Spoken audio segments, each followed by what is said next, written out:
Oh, actually, we need to watch this one. We need to watch this. I was recommended to watch this Sacrifice review by oh god, MandaloreGaming.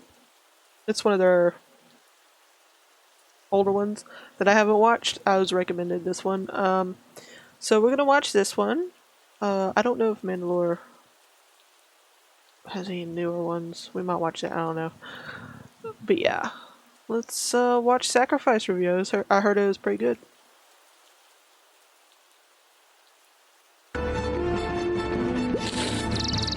Pain. Okay. Back when I played Overlord, I thought the minions were fun, but I wished I had more control over them. That's when a lot of people started emailing me about Sacrifice. I had not heard much about it, and not for years. The short version is that it's a third-person game where you play as a spellcasting wizard, but it's also an RTS game, with all the in-depth formations and controls you'd expect from one. The campaign has a bizarrely high-profile cast, and Tim Curry plays a god. 24 souls.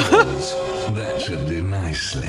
Alright, but first we have work to do. The good news is that trying the GOG copy, it did work immediately, but it's locked in 4x3 and locked at 30 FPS, not to mention the resolution is pretty low. Well, by using the ever-reliable DG Voodoo wrapper, the frame rate and resolution unlock and it runs great. Except I can't record it now. Some old games are like a deep-sea fish. Sure, you can go and visit the fish in its habitat, but try to bring it up to the surface and sometimes it explodes. So I did some tweaking. I barely remember to record it properly, but you don't need to do all that. This is good, but now the icons are stretched out. Luckily, Sacrifice has an easy to install widescreen fix. Normally this should be the end of it, but there's one more crucial step. DG Voodoo unlocked the frame rate completely, but now you need to cap it back to 60. If you dare to run the game above that, the enemy AI breaks down. They'll just sit there and not do anything. Now you're done, but there is one more catch. For reasons that I don't and cannot fully understand, sometimes when you relaunch the game it resets your textures down to low. Being an older game where you manage a lot of units, it can be easy to miss this. I ended up having to re-record a lot of stuff to avoid the issue, so if things suddenly look blurrier for no reason, that's what's happening. The same thing seems to have hit other people trying to upload footage of the game too, so I feel less crazy. That's one of the sad things about one of the sadder things about the older games is, I mean, it's even a problem with modern ones now, but it's harder to not only play them but also basically archive them, like record them. It's just kind of sad. I know there's people out there that are like trying to how to put it, basically protect the older games, protect gaming history by trying to either find them or recordings of them. It's kind of wild to think about that there are some out there that will be lost forever. It's just weird. So it is hard to tell when you relaunch it. So now we can see whether or not it was worth jumping through all these hoops.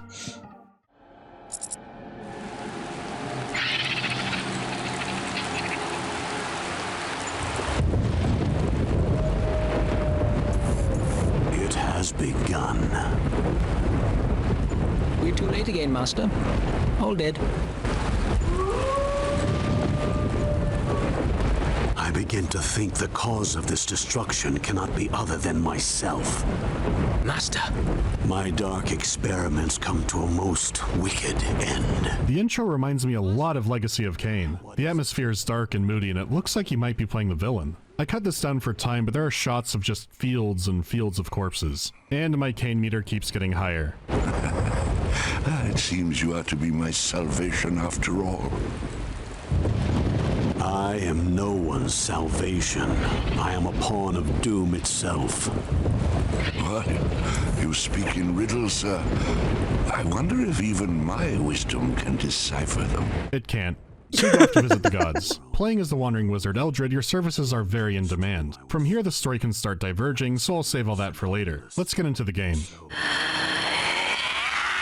Graphically, for a game from 2000, this is really impressive. It's not the best visuals of the time or anything, but more of the scale they're operating on. These can be big maps, and each faction can bring dozens of units to a fight. Then you combine that with all the magic effects and the terrain battle scarring like blood and craters, and it's kind of amazing this worked at all. The maps are simple, but the art style and the surreal nature of all of it really do go a long way. Some will have these swirling California brushfire skies that are gorgeous to look at in their own weird way. Usually the atmosphere is oppressive, which is appropriate since sacrifice takes place in a world that was shattered into floating islands. The balance of magic, or whatever the hell, has already shit the bed hard. This world is apocalyptic and you're constantly reminded of it. You could say the terrain is still too simple and lacks detail, and I would agree. Except this land is all made to be broken. This isn't the kind of magic where you have a sparkle gun that'll get through airport security. Sparkle Casting gun? a spell in Sacrifice usually ends with a National Remembrance Day and a federal holiday. Hey, remember when that wizard came and casted a fucking volcano? Remember Holy the Wall of shit. Screaming Souls?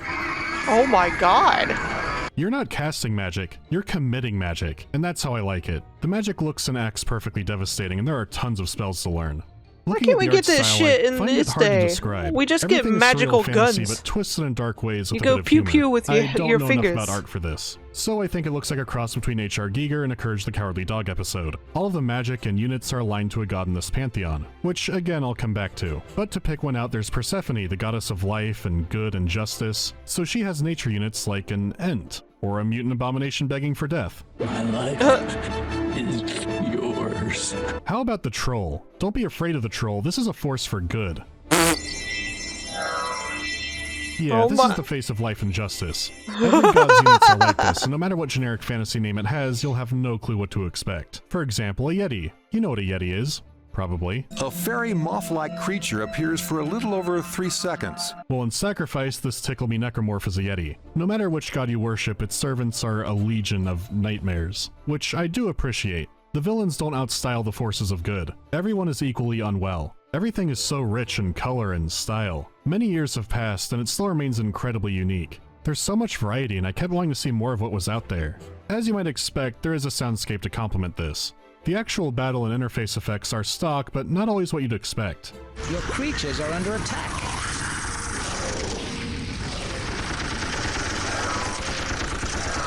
But the environmental effects like storms and wind are surprisingly crisp. They're not amazing or anything, but they make the lull before the fighting that much more tense. However, the music can be just as varied as its visuals. The soundtrack ranges from powerful orchestra scores to what I can only call Godzilla music.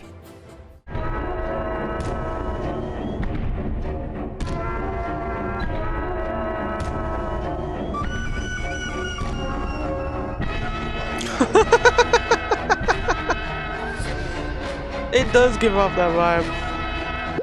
You are Group 4. Guard me.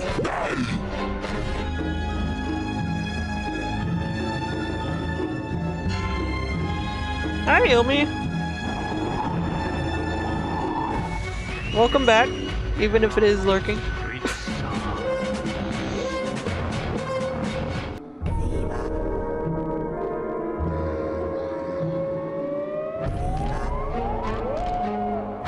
Once again, it's unique stuff. I do wish there was more of it since you'll be hearing the same thing a lot, but what is here is really good.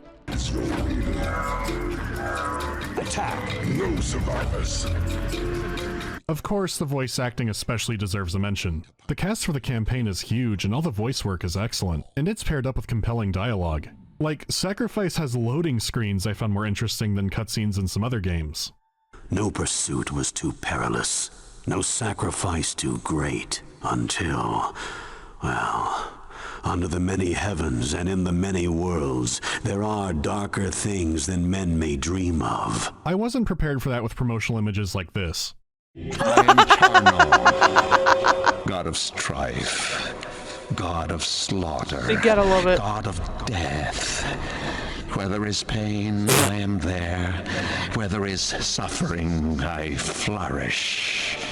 Where there is joy, yes, well, one could hardly have joy without another's suffering, no? It feels worth it to play through the missions just to hear more of what the gods have to say and to see them Definitely bicker with each other. It unique adds a lot of replayability style. to the campaign as well, since you'll see the gods interact with each other in new ways.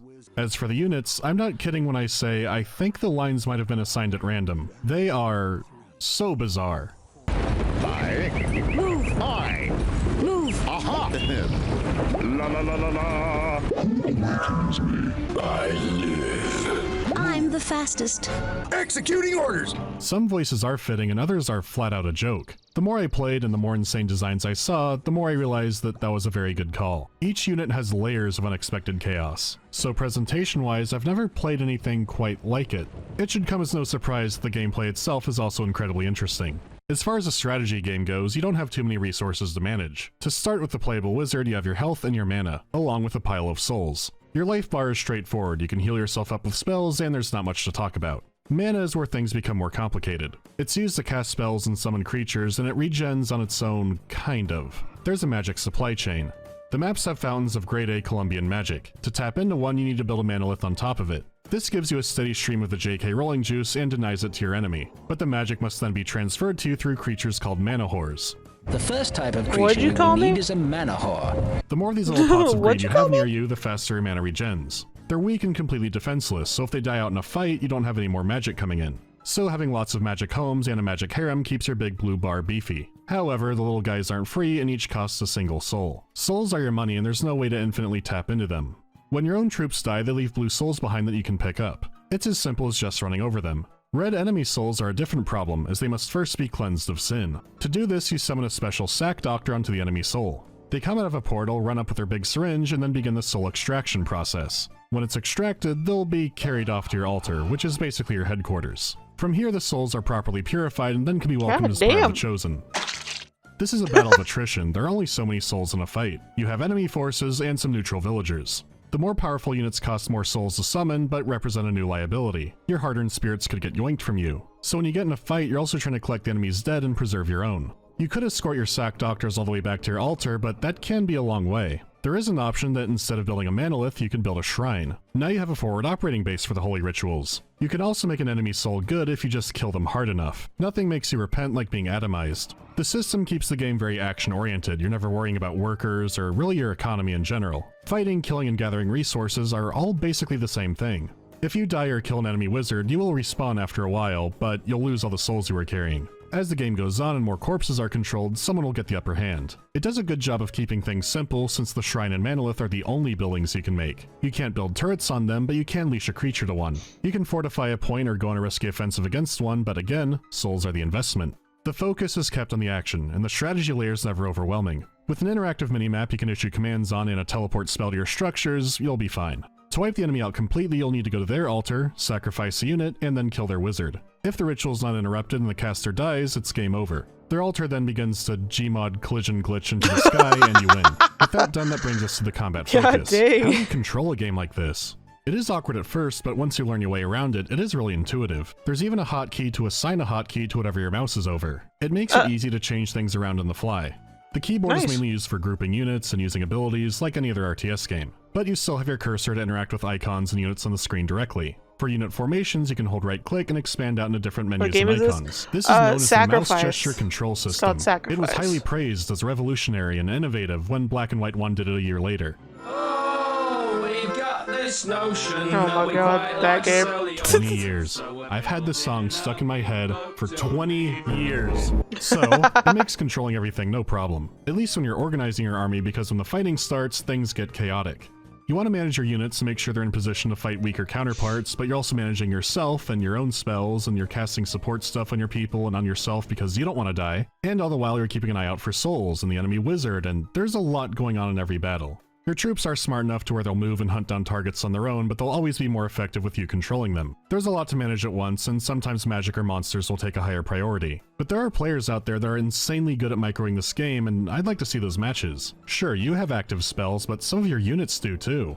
In a skirmish or multiplayer match, what abilities and monsters you have can be picked out through a spellbook. Having 9 levels of power with 5 choices each, there's a lot of room to experiment. While the units are broken down into 3 main types, melee, ranged, and flying, each god gives them their own little quirks, like Charnel's undead healing by attacking or any other little ability a unit might have. Yet, again, it's never too overwhelming. Sacrifice's gameplay kind of sounds like it should be a mess, but it's really competent and fun. They gave it just the right amount of mechanical depth. It's a properly fleshed out strategy and action game. Not too simple, but also not so overwhelming that only StarCraft experts could play it. Sadly, the multiplayer is pretty dead, though there are skirmish maps, so we can move on to the campaign. Persephone, what good is a holy warrior without a holy war? How like you, Charnel. Myself, I would sooner suspect Charnel. You do have a certain taste for destruction, don't you? This is a story that you don't need to pop open the manual for, but it does give some additional context. Extra, I love it. The short version is, while the planet was intact and not floating islands, there was a single god. A demon tore open a portal to Hell, and then God lost that war. Hell has won, and the new pantheon of gods sort of just appeared. It does explain why the creatures look like melted Gorgonites. Hell is a base template for life here. It's a 10-mission campaign, but each god has 9 unique missions, so you can replay for 45 unique missions and then the final battle. You choose which of the gods you want to serve. There's Persephone again. Then you have James, the god of Earth, who's a giant worm. It's some kind of in-joke or nod to the developer's Earthworm Jim series. I am James, god of Earth. You know, rocks and soil and stuff. Some nice gems, too. Oh, it's not all brown and gray, you know. Just mostly. Then you have Stratos, god of the air and the heavens. Tim Curry went from blowing up spooky balloons to being one. Let's do the Nice honors, shall we? callback. In any Oh my halfway God. civilized world, I would Fucking be it. the only god. It seems the pantheon of gods gets more evil the more to the right you go. Persephone and James care about life on the earth, but Stratos is between good and evil. He goes where the wind takes him and seems to not care about the brewing tensions. Funnily enough, this isn't Tim Curry's only appearance in a weird hybrid RTS game. Oh, you think she is the grand demon witch? The white-winged death? Pyro is the god of fire. The didn't know forces that. of good have also declared him the god of chaos and pollution and gas and waste, but he claims to be an avatar of industry and knowledge. I intend to build factories in the Davin Forest, which is a haven for antiquated druidic thinking. All who do not flee will be enriched by my triumph. You, not least of all. Oh no, you don't need to convince me, I'm down to enrich some druids. Finally, you have Charnel, who is comically evil. It is time I reopened the demon gate of Golgotha. Okay, but he does give reasons why he's not the big villain and doesn't want to destroy the world. Let me assure you, I do not want to destroy the world. That's where all the best slaughter takes place, you know. Can't really argue with that. What? As for Okay. the wizard Eldred, he's What an responsible for argument. destroying his own home. He was a powerful man there and summoned a demon to destroy his enemies. Of course, it went wildly out of control and destroyed everything. Magic might be partly derived from gods, I'm not entirely sure how it works. I don't know much about spells or witchcraft in the real world either. My latest insight on that front comes from a local bookstore. They moved their witchcraft and spirituality section closer to the counter because it was by far the most shoplifted section of the store. I guess they can't conjure dead presidents yet. What's cool about the campaign is that there are choices to make here and there. These can slightly alter your goals, your dialogue, and some buffs you get. Naturally, you sometimes have additional side objectives as well. This is neat agency stuff on its own, but you also have a choice in what missions you want to do. Doing a job for them will give you some of their spells and units. You could go full monogod or pursue a mix of favors. If you anger one too much, they might not offer you a mission anymore, unless you help out an ally or a story event happens. There's good banter in between the missions, and it's always fun to see the gods spat with each other. Why should they continue to suffer for the comfort of savage and brutish beings like the trolls? I see only one savage and brutish being here. Come now, you mustn't forget me. Everyone wait. Haven't we all had enough of wars? No. The final mission is always the same, but what I like is that the game picks your motivation based on your mission choices. Were you helping a benevolent patron trying to find redemption, or were you helping a demon lord burn stuff down because you've accepted your place? The very end has a final choice as well where you can react to the narrative you got. With such variety, the campaign's difficulties are all over the place, but it's a fun ride and you can try different paths to learn more about the world. I didn't find the deeper parts of the lore to be too captivating, but it was an interesting puzzle to put together. The dialogue writing is excellent and really does elevate its setting. The campaign has a good variety of different maps and objectives, but again your mileage may vary depending on what you pick. Sacrifice also has the funniest, maybe most direct escort mission line in a video game. Go to my altar, or I will kill you all. That's worth a mention.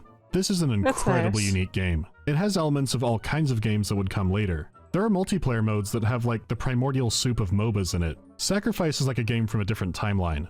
It had an expansion planned, but just sold too poorly. I keep imagining, what if this game blew up? What would have come after? The issue is that while the mechanics and ideas were well thought out, it seems like the game itself isn't quite there. They were pushing the technology, and it does show. You'll see the animations freak out from time to time. How you move through the map feels like breaking it sometimes. It's clear that systems like AI weren't all there, and there are interface improvements that could be made. But these are mainly consequences of it just being an old game that was very ambitious. You do have to do some work for the best experience, but I do recommend this game. This is one of those titles that I would love to see get the HD remaster treatment. If it had proper polish and better AI, the fights could be less chaotic. Even just having multiplayer back would be nice. I would love to see how people now play Sacrifice.